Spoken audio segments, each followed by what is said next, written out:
Probably the car, you think? Huh? I said also probably the car, you think? Oh, yeah, that'll pick up. Right on. Cool, at least we don't have to worry about it. When we were at Ice Age and Dog Days, where we had to have the air off the car off, and we're in the middle of the sun next to the dumpster. Yeah, me and Jillian had to do that for the Magic Mike preview. By the dumpster? Yes. Did it smell as good then, too? Just about. Alright, so ParaNorman, this was a really great movie. Oh, it was fantastic. And I feel really bad that, like, the one, like, great kids movie, Irving's not here. Fuck that guy. Well, I figured we both owe Jake a kids movie, so this pretty much clears our slate. This does not clear either one of your two slate. At all, period. Especially you. Well, now, you said you're gonna take her to a kids movie to clean the slate. Bam! Of my choosing, not one that she genuinely wanted to see. Okay, no, you're going to go see Oogie I am Love. busy August 29. You're not busy, So August 29. What are you possibly doing on August 29th? To be determined. We can't go see it in September. It won't be August anymore. I swear, the next person who says August, I'm going to choke. you started it. I did not. She did. I was just following your lead. What's great about this, like, I was sitting there watching this movie, and I was like, this is honestly probably the best horror film I've seen all year long. Dude, it was dark. It's fucking dark. I was thinking it wasn't so much dark as it was morbid. Because, like, the corpses in this movie, like, they weren't, like, kidding around with it. They looked like corpses. Like, there was that scene with his uncle who was, like, kind of having to slapsticky slam him around, but it was definitely a dead body that he was hauling around this room. It's a dead body, you know, it's slapsticky, you know, he hits his head on the thing, and the tongue. The tongue just rolls out and slaps him in the face. slaps him in the face. But it's definitely like a corpse tongue, you know. Yeah. Unlike most horror films I've seen this year, and the most recent one was The Apparition. Like, this is clearly one that's made by people who really actually love the genre, and are catering to people who do love the genre of horror flicks. It opened with that, like, feature presentation thing. Yeah, it opens with, the little grindhouse type feature presentation, and it starts going into, like, the synth music, and it's because he's watching this exploitation movie on TV, and you see, like, the boom mic is kind of hitting like, the screaming girl. and Screaming, and then they stop, and... Like, yeah, this movie had some like genuinely terrifying parts, and like even little things, like when that teddy bear started writhing and then the bugs just started pouring out of its face. That was like, if I had been a child watching that movie, it would probably account for like 6 months worth of therapy. I would have watched this movie so much when I was younger. Holy crap! And like even like the regular music in it too it was like watching an animated Italian horror movie for kids. Yeah. With the especially the colors, the angles they used, and the music. Like, a lot of, like, the kind of mellow type music they were using in it was sort of like the kind of mellow tunes they were using in, like, The Beyond. And, like, Fulci flicks and stuff like that. Even, like, pumping in, like, the kind of, like, Carpenter-esque sort of synth score when the zombies are chasing them and stuff like that. Like, it was a really great flick. And it's also had a lot of fucking heart to it as well. And it did one thing that I don't know if I've seen in a zombie movie before, whereas the zombies are the ones being chased by the people who are kind of like zombies to them. Like, well, kind of like, I thought it turned out zero, the whole, you know, concept of like everyone's got like their little zombie escape plan, because the zombie showed up, everyone's like, oh yeah, we're ready, or like pull shotguns out of their bags and start beating the tar out of these guys. And the zombies are the ones who have to escape from them, who are acting like zombies from like another type zombie movie. That was really, really cool. And it made I'm sitting there kind of watching this like, wow, this actually makes like 17th century witch hunters likable. Well, the thing is, I think the main theme of this movie was, you know, the danger of the bullied becoming bullies, and they actually, like, the little chubby kid touched on that, you know, it being human nature, and I thought that they worked that in with the whole zombie theme really, really well. Yeah, because the plot of the movies. They have to stop this witch who was killed during the witch trials as a kid. She comes back as a witch and she's terrorizing the entire town. And so that was really kind of heartbreaking when it got to a lot of dude, that. I was crying like a little Jesus baby. fucking cry was like close. when he was telling her that story. Oh she's my like, God. Jesus, stop it. Well, I think too what helped making this movie so heartfelt was the art direction, because this was a gorgeous movie. Like when she was made out of lightning there at the end. Yeah. That was it blew my freaking mind. Yeah, and it was also very frightening. Like it was genuinely scary. Genuinely very scary when she transformed herself to the living lightning there at the end and was destroying shit and had the alternate reality or whatnot happening. It was when the two of them are there in the trees and stuff like that. And he's trying to just calm her down and get her to finally be at rest. The movie for me, I mean, it was a fantastic movie. I honestly, my favorite part of the whole thing was the dialogue. Yeah. The genuine writing on it was just fantastic. It was funny, and they were real fucking characters in this movie, even ones that start out as caricatures. Yeah. Like, actually, as the movie goes on, actually have a little bit of depth to them. Even the zombies. The zombies do. Except for the dad. I was making fun of him there towards the end, because he's the one character in this movie that doesn't learn fucking lesson one throughout the entire... But even him had that moment at the end with, like, the dead grandma. That felt a little tacked on, but I mean, like... It was closure for that. That worked. That worked for me. What was kind of funny about that, though, was when the dad first popped up, I was like, oh, it's like John Goodman. But then John Goodman's actually in the fucking movie. One of my favorite parts was when who was the older brother in it? The kind of lunkhead type. Casey Affleck. The Casey Affleck character, when he was sad that his car died. I have been through that. I have been through that. Oh, baby. When I had to put the Lumina down for the last time, the Jake-mobile, the original Rolling Thunder, it broke my heart. Yeah. And that was the part of the movie that started to get to me right there. It was like, something in your eye. Oh God, I miss you so much, Luke. Oh, I'm sorry, buddy. I've moved on. I'm still mad at the city of Springfield for not letting me give it a proper Viking funeral like I wanted to. Did you actually call City Hall? I actually called City Hall and asked them how much would it cost. And I told him to stay with me. How much would it cost for me to construct a raft, push my car onto said raft, push it out in the middle of Lake Springfield, surrounded in things that I assume my car loved, and shoot flaming arrows at it until it caught on fire and then sank down? The lady told me to never call back again. It was a genuine question. This story again. Is this Mr. Normal? Sir, I will direct you to our FAQs page. I don't have the internet.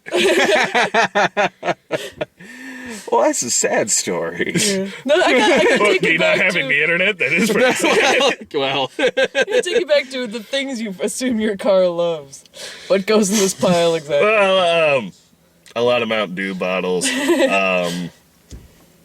the little, like, rope that you had to tie the trunk. the bungee cord that I used to keep my trunk from popping up because the latch broke, and I had to use a screwdriver to break it years ago, and I never bothered to fix it, so I had to use a bungee cord. At one point, wasn't your seatbelt just duct tape? No, just a string of duct tape. Let me just pull this around, tie this around here. Just duct tape yourself to the chair. The seatbelt was not duct tape. It was a normal seatbelt, but it was cut right about here, and then I had to tie a big ass knot around it, so it just kind of always stayed limp. And the reason for that was because the Lumina was involved in a car accident where the person that was in the passenger seat got pinned So we had to cut them out, so we just cut them out. And I was like, well, fuck, now my seatbelt's all jacked up. Thanks a lot, asshole.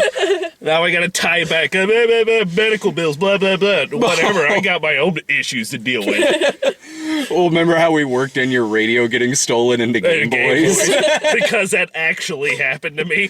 So just pull up, hang on, we'll film this part real quick. You just get in the car, look down, and go, oh, Jesus, pan. Yeah, thank you for adding that. Sorry. For prosperity's sake, you dick. Give it 5 days, that'll pop up on the IMDb trivia page. I know it will. ParaNorman?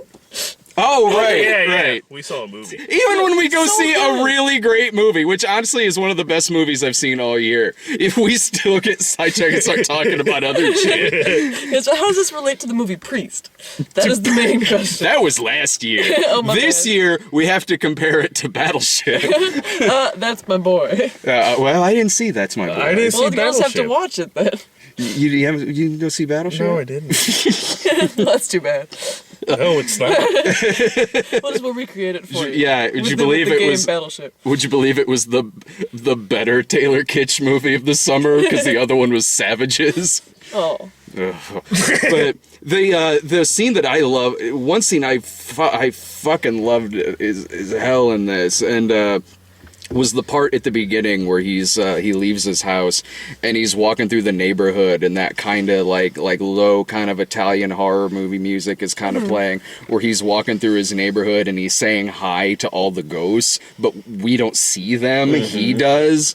That was really, really cool to me. Like, I was sitting there watching, like, this movie is like The Frighteners, but like way better. But yeah, I like that they didn't show the ghost there at first, because it showed you how, like what the other townspeople's perspective of him was. Just Yeah. this crazy little kid, you know, and it kind of lent to the, because going back to the theme of like bullied becoming bullies, he's getting like genuinely bullied in this movie, not like kids movies bullied. By McLovin. Was that McLovin? He was the bully, yeah. It was just this horrible little bully kid that was literally like slamming him into lockers and Yeah. stuff. They're like chasing him, like on bikes and shit like that. You're like, fuck me. And this movie did, like, because the character of Norman in this movie he's pretty sad through a lot of it, like genuinely so, but did it way better than when we went to go see Diary of a Wimpy Kid. Oh yeah. Diary of a Wimpy Kid. That kid just came off as as an asshole. Yeah. A manipulative little prick. Now Yeah. this one, you feel genuine like sympathy towards, Because he had real problems. yeah, he had very legitimate. Yeah. For that universe, that very legitimate problems. Just something that he could see that nobody else believes, and nobody's going to believe him, and they mock and ridicule him and But then he makes a friend. treat him like crap. Who That was kid was my great. favorite character. That kid was awesome. That kid was Because he was kind of the fantastic. flip side where he was getting horrifically bullied, but he was keeping kind of a positive attitude. 'Cause Yeah. he like ran down the list of all the reasons he was getting bullied. Well, you know, I'm kind of chubby, and I've got this lunchbox with a kitten With a on it, kitten and on I've it. got irritable bowel syndrome. So what are you up to tonight? That kid was like his brother just picking him up at the Oh, end. you're and- really heavy. Yeah, the sister coming in and like knocking on the door is like, hey, little brother, you here? Just leads his head in like that. It was really, really cute. I liked it. And outside the window where he had the Jason mask on and stuff like that, which I don't know why the Michael Myers theme signaled that, but all right, I'll bite. That was funny. They're kids, they don't know any better. But no, like, speaking of the scene where he kind of leans out, like, there was a lot of sexual jokes in this movie. Like, It's in because that it's a scene, great he was kids sitting there movie. just like watching TV, and his brother like, "Are you freeze framing mom's aerobics video again?" Yeah. And it shows him just like an And that was ass. just the big old ass Yeah. right there. It was great. Hell yeah, he I like, was. it's like, yeah, Okay. kids can take that kind of humor. Right, that's the kind of kids movies that we fucking grew up on. Shit, not. Well, no, I didn't see Smurfs, but I saw Diary of a Wimpy Kid 3. So, and also with the older brother turning out to be Turning gay. out to be gay. That was one of my favorite parts Yeah. of I'm the worried whole about thing. ruining that for people, but yeah, that's like Yeah. that was my favorite reveal of the entire movie. You know? My 'Cause boyfriend will love you. He's 'Cause, yeah, really that's- into chick flicks. Norman's That's fantastic. big sister keeps like Yeah. snuggling up to him, and he's not really having anything of it. And you think it's Yeah. because he's an idiot, but no, it's because he's It's gay. because because he's gay. That was great. This is just about Hollywood trying to cram the gay agenda into our children's monster movies. The thing is, I didn't even make a big deal of it. Like, oh yeah, by the way, I'm gay. The limp-wristed liberal media. Which was a line they said in the movie. Oh, because he called them like the dad called them like limp-wristed hippies or something. Limp-wristed hippies is what it was. I didn't realize that was a stereotype of That's hippies. fantastic. I need to remember that. Like, it would have been cool if we went to go see this and like the trailers we had were for like horror movies. But they would have. I've It seen. would have fit in pretty well. Yeah, I mean, granted, I've seen most of the trailers of the upcoming horror movies and. No. Not so much. We had some over when we saw Apparition, like the house on the end of the street, and like Paranormal Activity 4, and a few other things that didn't look very good. We got some good previews. That Jack Frost one looked gorgeous. Yeah. I mean, because like it was definitely like a holiday movie because it's about Jack Frost, going to Santa and they've got to like save the kids from a scary guy. But it's got sort of a. I don't know if you've seen like the Percy Jackson and the Lightning Thief covers, the covers to those books. It had kind of a similar art style to that, but it was really pretty. And I just like how Santa's a big Russian guy in that. Yeah. and like It's the fantastic. Easter Bunny's kind of Jason Statham a little bit. I like that. Easter kangaroo. Easter kangaroo. Not a kangaroo. But I kept, because of it, and I hate to bring this up again, but because of the whole goddamn Oogist thing, I kept trying to think of what puns would they have used for that in some of these kids' movies trailers. Coming this Frost giving.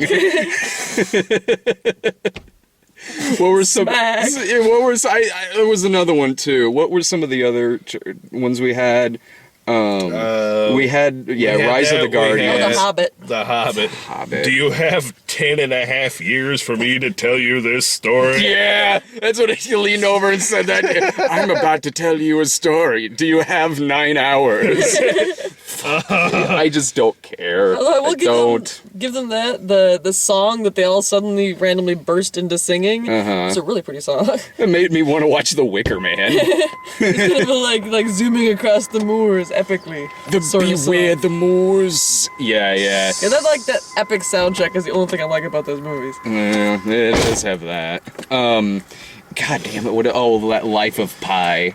Oh, you'd never seen that trailer before. You haven't seen that trailer? What the fuck was that? Brad and Lloyd. Boy on a lifeboat and also tiger. That is not the life story of you and Lord. It really is. I took a few liberties. A few? Yeah. I like the trailer for that. It looks like Castaway crossed with Last Airbender. I love like it's got that turn, and I can see you at the corner of my eye go like, when that zebra swims by him in the water. Sold. Like apparently, like Castaway crossed with "We bought a zoo." we bought is it? And then it sank. It's one of Dave's favorite books. He's really looking forward to that. But they had. Some movie we went to go see, they had like it was like a teaser trailer for it, but it was like a whole scene. Like that little bit that it showed in there with all the fish flying out. It was like that scene, but the 3D was spectacular. Holy crap. As I was like, is this a movie that's coming out? Or is this like just a short film in front of whatever we were watching, whatever it was we went to go see? It was something in 3D. But I don't know. That looks kind of fun. Like, you know what? I'd like it better if it was a bear. Bears. Kid on a boat with a bear. Come on. I like that it was a tiger. Me too. Come on, man. No, I'm afraid I can't buy this story. You know what I couldn't buy is that whale came beaching out of the water. I'm like, that'd knock their boat clean over. Took me completely out of the preview. What? She makes a point, really. I mean, tigers and whales, they really don't get along. No, not remotely. They honestly shouldn't share the same screen together. It's just bad news. Just divas, both of them. It was kids' movies that we had. They were animated. They're making a series out of How to Train Your Dragon. Yeah, that sounded like what's-his-face's voice. I think he must be It is. voicing the TV series. Oh, Frankenweenie. Oh yeah. I liked the short film. It looks Burton-y. That was my thing about the trailer. Like, did it need to say from director Tim Burton? You just kind of assume. I'm glad they picked Alice in Wonderland for the movie. That was the next thing I was gonna say. Not only this, it says from director Tim Burton. Like, okay, you so didn't need to say that. But then the one movie that they pick, probably his worst fucking movie, the director of Alice in Wonderland. Well, if they had said from the director of Corpse Bride, I would have just assumed it was a sequel, because it's like, that kid looks like he could be those two's offspring. Is it Johnny Depp doing that voice? Of the kid? I can't imagine. Or that. the dog. It's only in the bottom Carter. In it somewhere. Yeah. I kind of want to. Oh, that was the other one where I was like, oh, it should say coming this Halloweeny. God damn it! I hate puns. This Thanksgiving, grab an extra slice of pie. With life of pie. Life of pie. I get it. Oh, come on. The title for the movie we just saw was ParaNorman. I'm aware. I think it's at some point in the movie that someone's like, oh, it's Abnorman. Yeah. That is not the title. They must have changed it in post-production. Yeah, that's what happened, Brad. We gotta soak this up, because I think the next movie we're seeing is Oogie Loves. You boys have fun with that. What's this you boys talk? Again, busy Ooga's 29. Oh, crap! Man, you're gonna make us three boys go see it ourselves, Jake and Irving. Yes. Tell you what else, I'll send you with a cardboard stand-up of me, so at least it's not three creepy dudes going to a Tyler movie. That is the highlight of when we go see shit like that. Jake and I going into Diary of a Wimpy Kid 3 at 10 in the morning. 5 o'clock shadows, aviator sunglasses on, like cigarette in the ear. 2 for Diary of a Wimpy Kid 3. Dog days. Dog days. Or Dave and I hacking up a lung. Go like...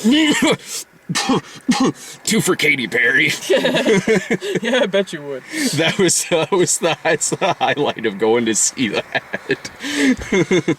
Oh gosh, so yeah, I guess that's what's coming up this weekend. I don't know. We'll see Oogie Loves sometime in the next whenever. But in terms of ParaNorman, my thoughts on this, like, Jesus Christ, not only a damn fucking good kids movie, which we don't get a lot of those nowadays.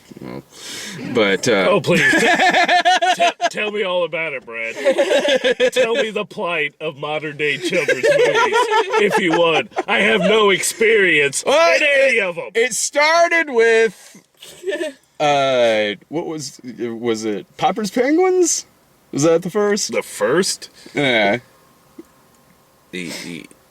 Was it? I think so. Yeah. Because you were supposed to. You were supposed to go see. I was supposed to go see Green Lantern. Yeah. Which honestly, you got the better end of the deal on that one. Yeah. You had people.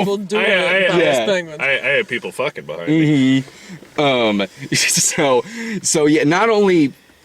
Dear God, yeah, one of the best fucking kids movie I've seen in a long fucking time, but really, yeah, also one of the best horror movies I've seen in a while.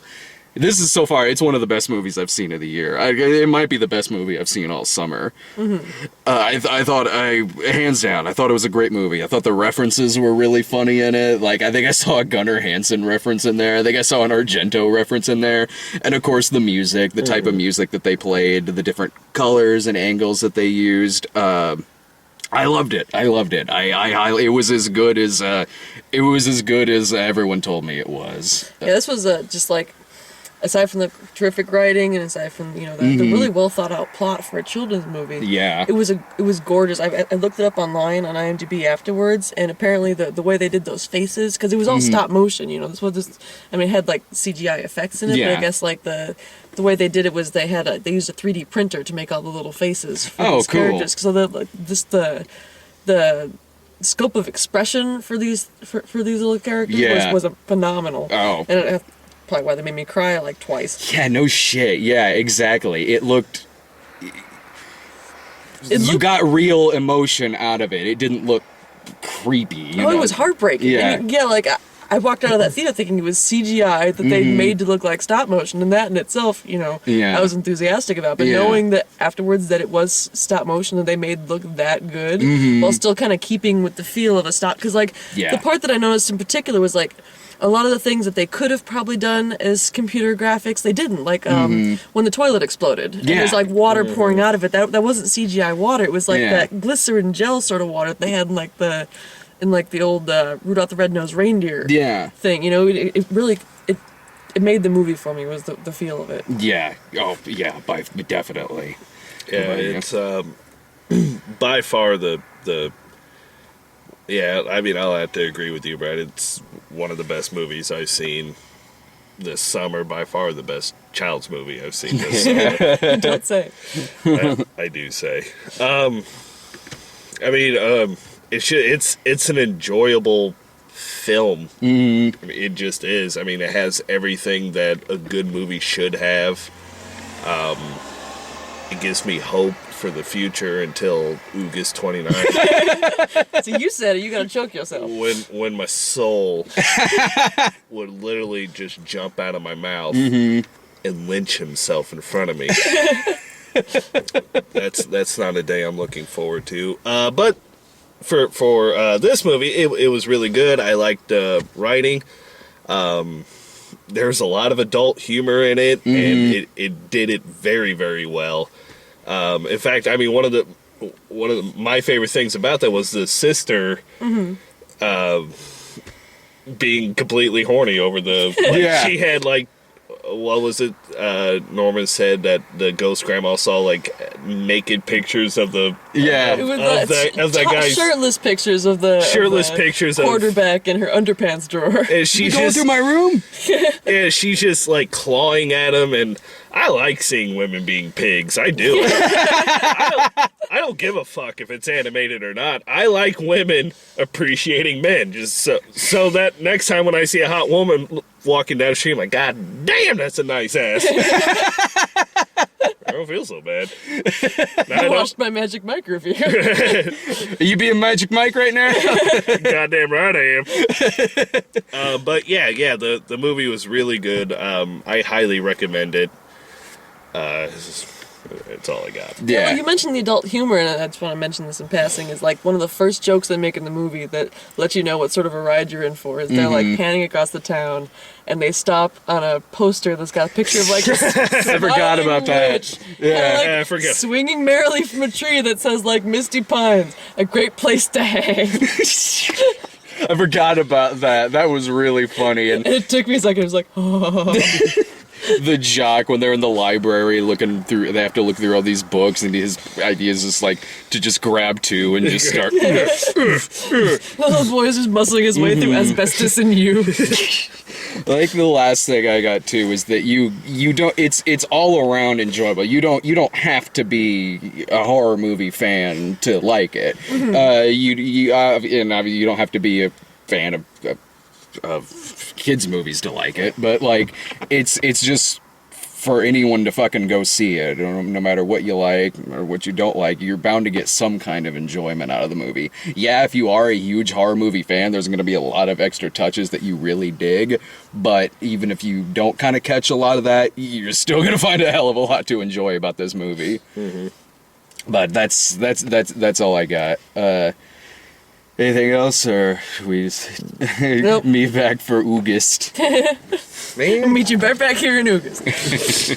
See ya.